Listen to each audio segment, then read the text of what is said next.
Salut à tous! Aujourd'hui, je voulais vous faire une vidéo parce que ça tombe comme parfaitement.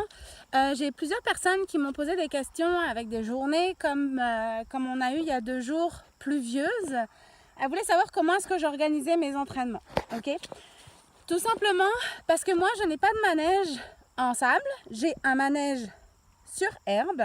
Donc, quand on a un manège sur herbe, il y a plusieurs choses qu'il faut maîtriser et puis surtout faire attention pour pas blesser son cheval. Ok, donc il y a toute une gestion, organisation par rapport à ça. Juste pour faire vite, j'ai aussi un rond de pain, un rond de longe en sable.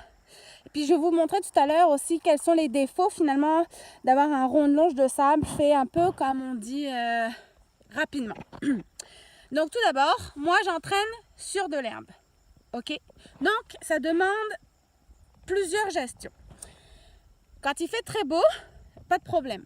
Moi, j'aime beaucoup travailler sur l'herbe parce que c'est un footing naturel qui n'est pas trop dur ni trop mou. Ce qu'il faut savoir, c'est que les footings trop durs vont faire un impact sur tout ce qui est osseux sur le cheval, tout ce qui est, comment dire, rigide sur lui, et les terrains qui sont très profond, donc on dit mou, ça sera plus sur l'aspect tendons, ligaments, musculaires, etc. Donc, c'est pas forcément bon de monter dans un sol trop mou ou trop dur. L'avantage du manège en herbe, c'est qu'il est ni trop mou, ni trop dur. Il est naturellement souple, ok ?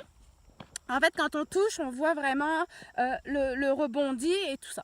Sauf que quand on travaille dans un manège d'herbe, c'est très très glissant. Ok? Donc, il faut vraiment maîtriser l'allure de son cheval. Ok? Moi, je ne saute pas.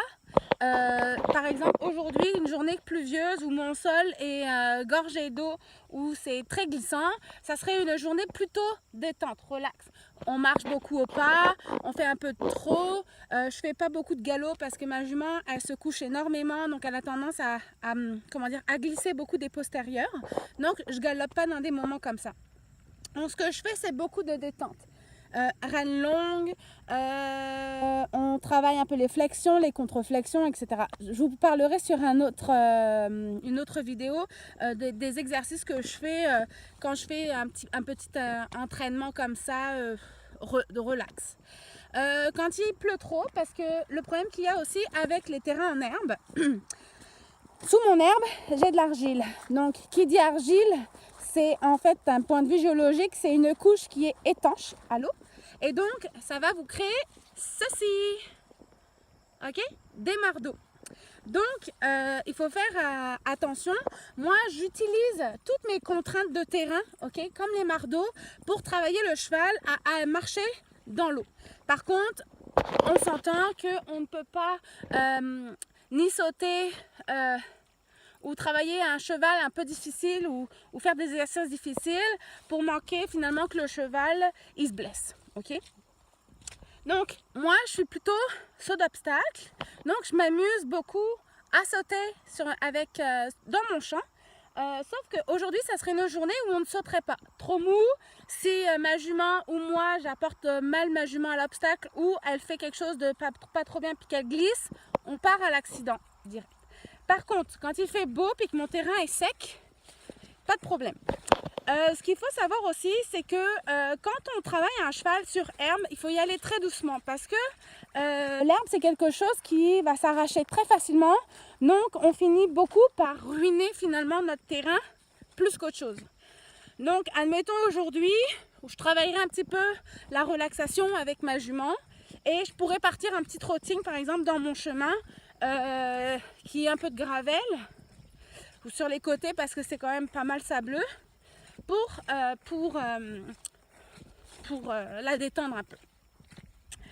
Devant mon écurie, chose que j'ai suivi un cours par rapport au footing, ok? Comment créer un footing. Puis je me suis rendu compte en fait que le footing que j'avais fait dans mon rond de longe n'est pas top, ok? J'ai vraiment eu un gros manque au niveau du drainage, vous allez voir.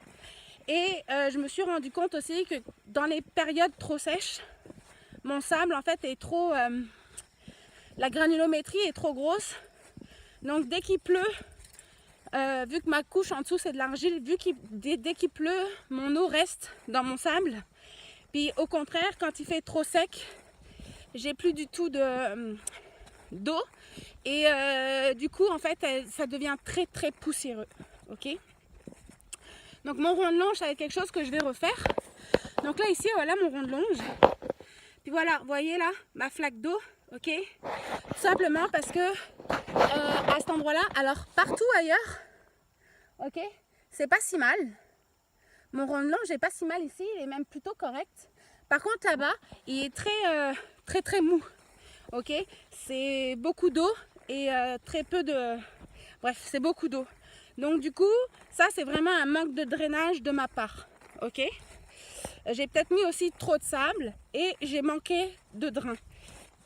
Donc quand j'ai fait en fait quand j'ai décidé de faire mon manège finalement que j'ai pas fait cette année, j'ai suivi un cours sur les footings et je me suis rendu compte que j'ai eu beaucoup de manque à quelque part. Ensuite, devant mon écurie, j'aime vraiment beaucoup parce que devant mon écurie, j'ai mis du sable. Ok? Bon, là, c'est du sable qui ressemble à ceci. Ok? Et ce que j'aime beaucoup, c'est que je l'ai beaucoup tassé. Ici, c'est très bien drainé devant mon écurie. Donc, en fait, mon footing de sable est juste parfait. Ok? La granulométrie est pas trop grosse, pas trop fine. Du coup, j'ai jamais en fait beaucoup d'eau ou c'est jamais poussiéreux ici.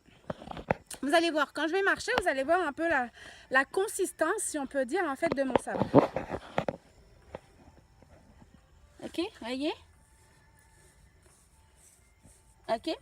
Donc, quand le cheval va marcher, en fait, il va pas trop s'enfoncer. Qu'est-ce qu'on dit? Un bon footing versus un mauvais.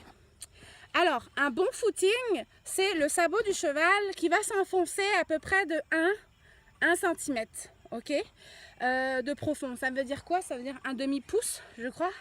Il va s'enfoncer à peu près d'un demi-pouce. Donc ça, c'est un bon footing parce qu'en fait, le footing va être très souple, ok. Un mauvais footing, ça va être le pied du cheval qui va directement agir qui va poser sur le sable et qui va pas du tout s'enfoncer et ou qui va trop s'enfoncer. Donc on peut très bien avoir un bon footing, et puis qui devienne finalement un mauvais footing.